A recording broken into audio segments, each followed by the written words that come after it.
सभी को good evening, प्यार भरा नमस्कार और बहुत सारा प्यार। चलिए आज बातें करते हैं। ओलंपियाड एग्ज़ाम्स क्या है? ओलंपियाड हमें क्यों देनी है? बच्चे को टेक्स्ट बुक के अलावा ओलंपियाड बुक से प्रैक्टिस करानी क्यों इम्पोर्टेंट है? स्कूल एग्ज़ाम्स और ओलंपियाड एग्ज़ाम्स में क्या अंतर है? कौन-कौन से ओलंपियाड एग्ज़ाम्स अवेलेबल है? प्रिपरेशन कैसे करानी है? किस उम्र से करानी है? किन-किन बुक से करानी है? इन सारे सवालों के जवाब आज इस वीडियो में देने की कोशिश करते हैं। जब आप स्कूल सिलेबस की पढ़ाई करते हैं तो वहाँ बहुत स्ट्रेट फॉरवर्ड क्वेश्चंस होते हैं। जैसे आपसे सीधे पूछ लिया व्हाट इज़ फोटोसिंथेसिस। अगर आपने डेफिनेशन पढ़ा है तो आप आराम से लिख देंगे।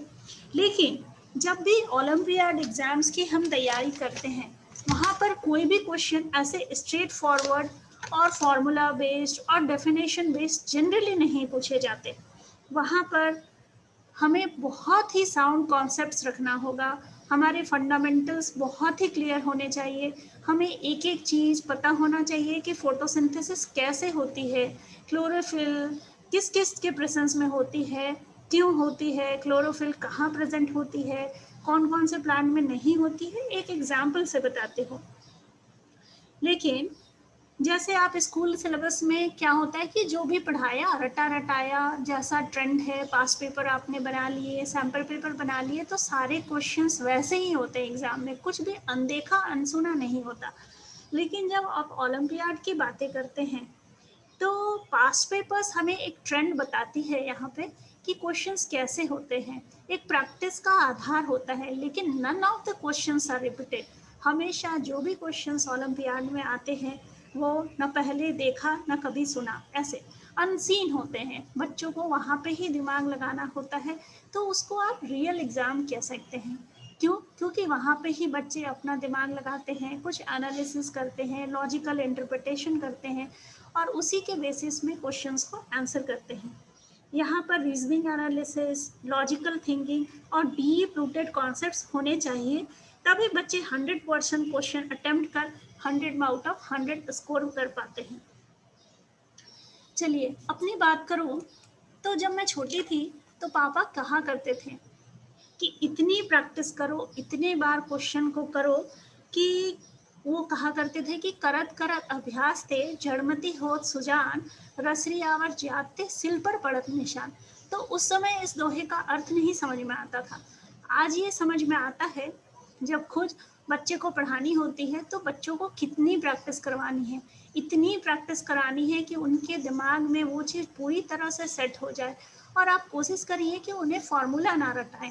जस्ट ऐसे नहीं कि ठीक है 2+2 4 हो गया, क्यों हुआ, कैसे हुआ, काहे हुआ, ये बातें उनको समझानी है ताकि डीपली एकदम उनके दिमाग में बैठे कोई चीज़।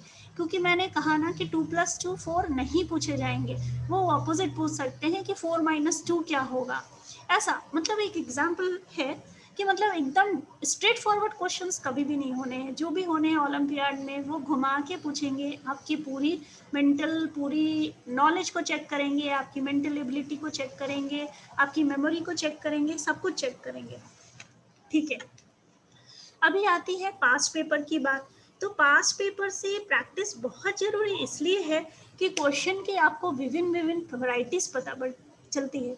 अगर आपको क्वेश्चन का पैटर्न पता है तो आप एक बार दिमाग उस तरीके से जब नए क्वेश्चंस भी देखता है तो आप सोच पाते हैं कि हाँ ये क्वेश्चंस को ऐसे अटेम्प्ट करना है, ये क्वेश्चन को ऐसे अटेम्प्ट करना है। जैसे कुछ एक्सेस एंड शॉर्टेज प्रॉब्लम हो सकते हैं, जैसे कुछ पिजन होल प्रिंसिपल में क्वेश्चंस हो सकते हैं, लेकिन आपका कॉन्सेप्ट तो सेम रहेगा, टॉपिक तो सेम रहेगा।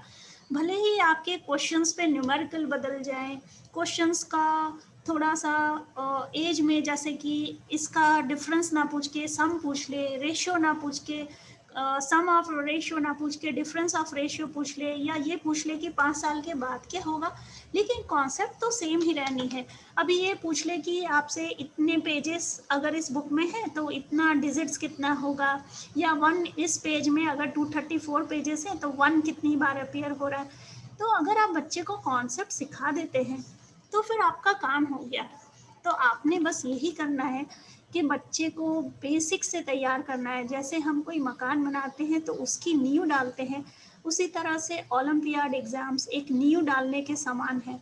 जो स्कूल में हम पढ़ाई करते हैं शायद ऊपर-ऊपर पढ़कर भी हम 90, 95, 100 ला सकते हैं, लेकिन ओलंपियाड एग्ज़ाम्स में जनरली ऐसा कभी भी नहीं होगा कि आप एकदम कॉन्सेप्ट को अच्छी तरह से नहीं समझे और आप 100 आउट ऑफ 100 स्कोर कर लिए। चलिए, अभी ये गौर करते हैं कि कौन-कौन से एग्ज़ाम्स हैं और उनका उनके जो भी लिस्ट है वो मैं आपको यहाँ पे देती हूँ, जिससे आपको पता लग जाएगा। जो मतलब जो रिनाउंड एग्ज़ाम है, एग्ज़ाम्स तो इतने सारे हैं आज प्राइवेट इंस्टीट्यूशंस की वजह से कि आप सारे एग्ज़ाम्स को ट्रैक भी नहीं रख पाएँगे।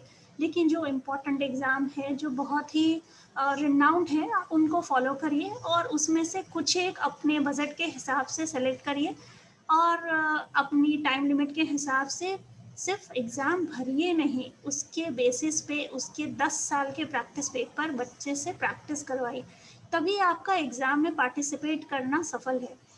चलिए देखते हैं क्या-क्या एग्ज़ाम्स अवेलेबल हैं। देखें, अभी मैंने सारे जो अच्छे एग्ज़ाम्स हैं इंडिया में और अब्रॉड में, उसको मैंने एक एक्सेल शीट में बनाने की कोशिश की है और मैं चाहूँगी कि आपको भी ये लिंक उपलब्ध हो जाए ताकि आपको बार-बार वीडियो ना रेफ़र करना पड़े और आप रेडीली इसको अपने एक्सेल में नोट करके जब भी आपका बच्चे का एग्ज़ाम है तो आप उसमें और कॉलम्स बढ़ा सकते हैं कि किस दिन एग्ज़ाम्स है, उसमें आपके पासवर्ड क्या है, लॉगिन आईडी क्या है, फिर एग्ज़ाम होने के बाद उसमें रिज़ल्ट क्या आया। इस तरह से आप इसको ट्रैक कर सकते हैं ताकि इतने एग्ज़ाम्स अगर आप दें तो आपको मालूम ही नहीं रहेगा कि कौन सा दिन में क्या एग्ज़ाम है और फिर कौन सी तारीख को है, क्या पासवर्ड है, तो आप ऐसे ट्रैक कर सकते हैं। एक्सेल में अपना रिकॉर्ड रखिए। मैं अपने बच्चे के लिए ऐसे ही रिकॉर्ड रखती हूँ तो मुश्किलें नहीं आती। चलिए, ये तो हो गया बहुत सारे एग्ज़ाम्स की डिटेल। इसमें अभी आप देख रहे हैं कि बहुत सारे एग्ज़ाम्स में ऑफ़लाइन लिखा है, लेकिन इस बार कोविड की वजह से सारे exams, most of the exams online भी अवेलेबल थे। तो may be in the future जो बाहर रहते हैं या फिर रिमोट एरियाज़ में रहते हैं, उनके लिए ये वरदान साबित हो सकते हैं और हमें फ्यूचर में भी मे बी ऑफ़लाइन की जगह ऑनलाइन एग्ज़ाम्स मिल सकते हैं।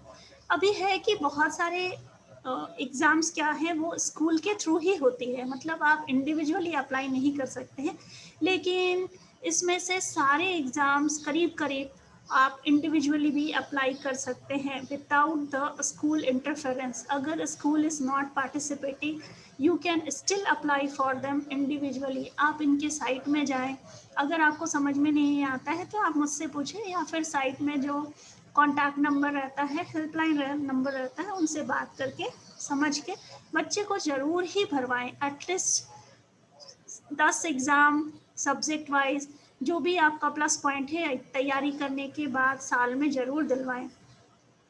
चलिए आगे बात करते हैं कि अभी आपने प्रैक्टिस कैसे करानी है।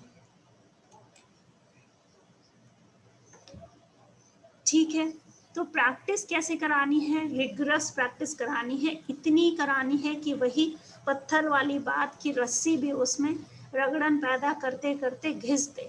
ठीक है, अभी उसके बाद क्या होती है कि छोटे बच्चे जो होते हैं वो बहुत कोमल होते हैं, उनको एकदम से आपको प्यार से बैठाना है क्योंकि उनका इतना कंसंट्रेशन नहीं होगा कि बचपन से ही वो इतने छोटे उम्र में ही इतनी छोटी उम्र में ही वो इतना कुछ करने लगे। लेकिन हाँ, एक छोटी लेवल से ही जब आप बच्चा 7 साल का हो जाए, 6, साढ़े 6, 7 साल का हो जाए, तो आप उसको छोटे-छोटे एक्टिविटीज़ बुक से ओलंपियाड के कॉन्सेप्ट सिखा सकते हैं। छोटी-छोटी स्टोरीज़ के द्वारा साइंस में, इंग्लिश में स्टोरीज़ के द्वारा और मैथ्स में कुछ प्रैक्टिकल नॉलेज, प्रैक्टिकल एक्सपेरिमेंट्स के द्वारा आपको उनके कॉन्सेप्ट सिखाने हैं कि एडिशन क्या है, सब्ट्रैक्शन क्या है, मल्टीप्लिकेशन में क्यों ऐसे होता है। मल्टीप्लिकेशन टेबल सिखानी है तो एक शुरुआत करनी है, एक फाउंडेशन रखनी है। उसमें मेंटर की इम्पोर्टेंट बहुत बहुत इम्पोर्टेंट होती है छोटे एज में, और ख़ासकर अगर पेरेंट्स ध्यान दें तो बच्चा मिरेकल हो सकता है। And any child can do miracle, I am telling you seriously.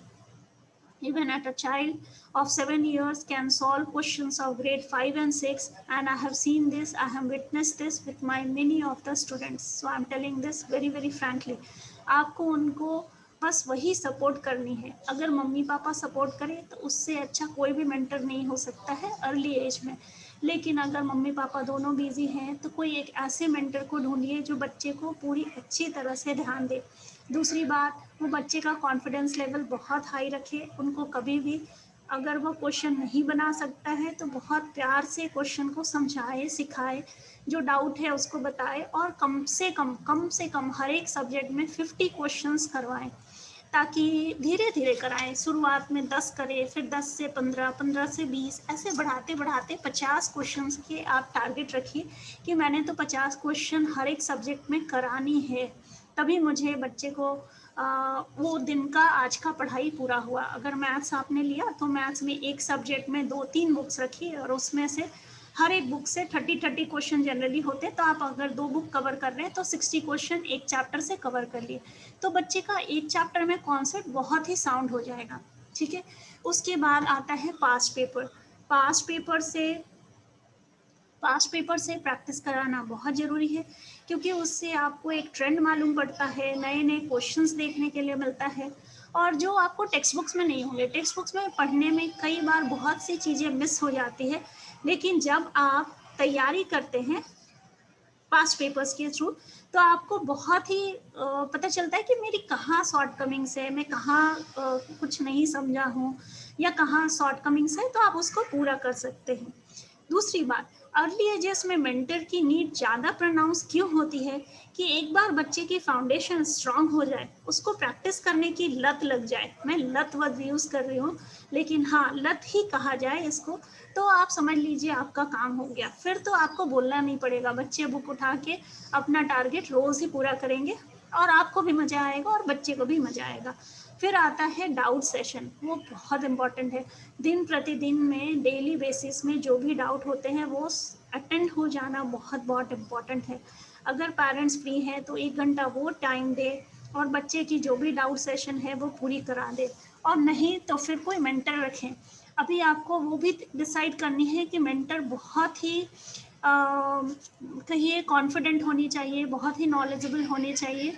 क्योंकि कितनी बार क्या होता है कि टीचर जब नहीं बना पाते या पेरेंट्स नहीं बना पाते क्वेश्चन, तो बच्चे के मन में क्या आता है कि मम्मा इतनी हार्ड क्वेश्चन मुझे क्यों दे रही है, तो खुद भी नहीं सॉल्व कर पा रही है, या मेरे टीचर तो सॉल्व नहीं कर पाते हैं और मुझसे बोलते हैं कि इतने टफ क्वेश्चन करो. तो बच्चे का कॉन्फिडेंस लेवल, उसका मॉरल बहुत ही डाउन होता है. वैसी बात नहीं होनी चाहिए. आप जो भी क्वेश्चन बच्चे को बनाने के लिए दें, आप पहले उसको अटेम्प्ट कर लें, और या फिर बच्चे के सामने ये कभी एक्सप्रेस ना होने दें कि आप ये नहीं बना पा रहे हैं और बच्चे से करवा रहे हैं. छोटे बच्चों की मैं बात कर रही हूँ. बड़े बच्चे की तो वो अपने आप समझदार हो जाते हैं, उनके साथ वो प्रॉब्लम नहीं आती है. तो वो चीज़ आपने ध्यान रखनी है कि बच्चे की डाउट हर 1-to-1 बेसिस में आप रोज़ ही सॉल्व करते चलें. चलिए, ये सारी बातें तो आप पढ़ के भी समझ जाएंगे. ये सारे टिप्स हैं जो मैथ्स ओलंपियाड के लिए ज़रूरी है. मैंने स्पेसिफिकली मैथ्स के लिए लिखा है, बाकी सब्जेक्ट्स के लिए भी वही लागू होते हैं. ठीक है. अभी आती है बात पास्ट पेपर की. आप कहाँ से पास्ट पेपर पाएंगे, क्योंकि आपके पास तो पहले से बच्चा अपीयर नहीं हो रहा है. तो ये एक ग्रुप है जो मैं हैंडल करती हूँ, और उसमें सारे पास्ट पेपर करीब सारे ओलंपियाड के फ्रीली अवेलेबल हैं. आप उस साइट से जाएं और उससे अपना फ़ायदा पहुंचाएं, और दूसरों को भी प्रेरित करें ताकि वो भी पास्ट पेपर डाउनलोड करके और उससे प्रैक्टिस कर सकें. ठीक है. अगर आप पास्ट पेपर से प्रैक्टिस करेंगे तो आपको यूं ही आपको बहुत मज़ा आएगा, और आपको पता चलेगा अच्छा ये एग्ज़ाम में ऐसे क्वेश्चन आए थे, चलो ठीक है. फिर अगली बार आप जब फॉर्म भरेंगे तो आपको एक बहुत हेल्प महसूस होता है, क्योंकि आपको पता है कि अच्छा इस टाइप के क्वेश्चंस आते हैं, और आप उसके लिए बखूबी तैयार रहते हैं. ठीक है. चलिए नेक्स्ट. हर ओलंपियाड एक डिफिनिट पैटर्न में होती है. ठीक है. ये कुछ इन्फॉर्मेशन है नेशनल टैलेंट सर्च एग्जामिनेशन के बारे में, जिसको आप फॉलो करके समझ सकते हैं. ये कक्षा 10 के छात्र एलिजिबल हैं, और सरकार इसको national council of educational research and training NCERT कराती है, और वे बच्चों को अच्छी स्कॉलरशिप भी देती है. ये एक बहुत अच्छी एग्ज़ाम है. दूसरी ये होमी भाभा एग्ज़ाम्स है। होमी भाभा एग्ज़ाम्स बॉम्बे में होती है, लेकिन ये साइंस भी कराती है और एक बहुत बड़ी एग्ज़ाम्स करवाती है जिसके बारे में बहुत ही कम लोगों को पता है। जो इंडियन मैथ्स ओलंपियाड आईएमओ जो एसओएफ संस्था है उसके थ्रू देते हैं, वो सोचते हैं यही वो आईएमओ है, लेकिन नहीं, ये इंटरनेशनल लेवल पे एग्ज़ाम्स है। इसके बारे में आपको मैं डिटेल से बताती हूँ। ये रीजनल मैथ्स ओलंपियाड, तो ये रीजनल मैथ्स ओलंपियाड 3 स्टेजेस में होती है, जिसमें कि पहले प्री आरएमओ जो जनरली अगस्त में होती है, फिर रीजनल मैथ्स ओलंपियाड और फिर आईएनएमओ जो जनरली जनवरी में होती है।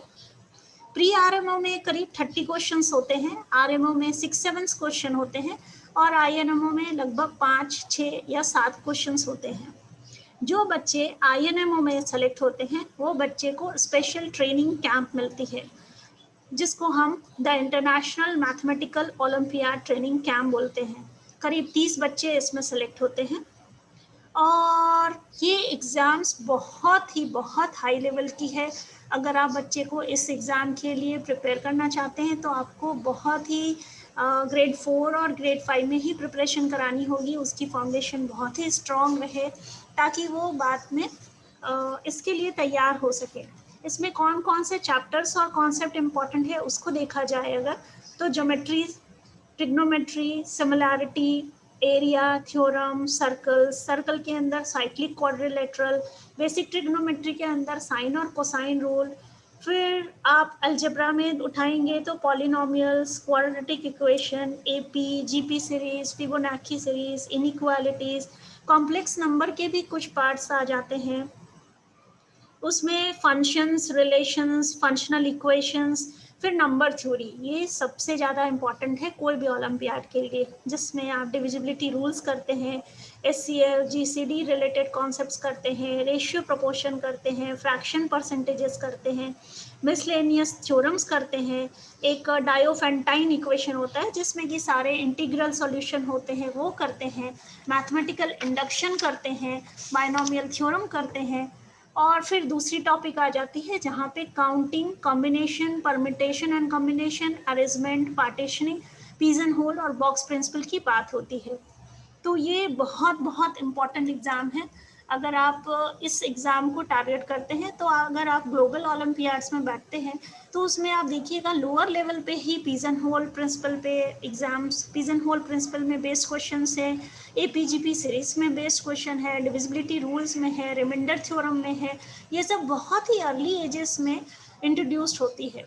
लेकिन हमारे जो एसओएफ के द्वारा, यूनिकस के द्वारा, क्रेस्ट के द्वारा जो लोकल एग्ज़ाम्स हैं वो सब में ये हाई लेवल वाले कॉन्सेप्ट जनरली वो नहीं इंट्रोड्यूस करते, they are just stick to the school syllabus. लेकिन आप जब ग्लोबल ओलंपियाड्स में बैठेंगे तो ये सारे आरएमओ वाले सिलेबस पूरे वहाँ पे कवर होते हैं। तो मैंने उनके बेसिक्स जो भी चैप्टर्स हैं, जो टॉपिक्स हैं, वो मैंने यहाँ पे लिख के आपको बताया है। आप इसको फॉलो कर सकते हैं और इसके बेसिस में आप प्रिपेयर कर सकते हैं। इनकी फ़ीस जस्ट 100 रुपीज़ है और बस यही है। आपको बच्चे को अगर फाउंडेशन में बहुत स्ट्रॉन्ग बनाना है तो आपने ओलंपियाड की तैयारी करानी है और ये बहुत ही इम्पॉर्टेंट है, क्योंकि हम सिर्फ स्कूल, आज कंपटीशन का इतना ज़्यादा स्टिफ कंपटीशन है कि आप सिर्फ स्कूल सिलेबस पे बैठ के नहीं रह सकते। आपको बच्चे को आगे बढ़ाना है तो ये बहुत इम्पॉर्टेंट है और उसकी इंटरेस्ट के अनुसार आप ओलंपियाड सेलेक्ट कर सकते हैं।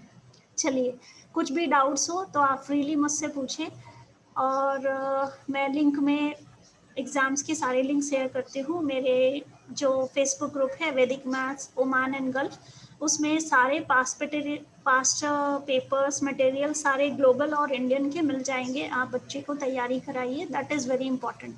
चलिए, टेक केयर, अपना ध्यान रखिए, खुशी रहिए, खुश रहिए, सब कोई संपन्न, सुखी, स्वस्थ रहें। चलिए, टेक केयर, बाय।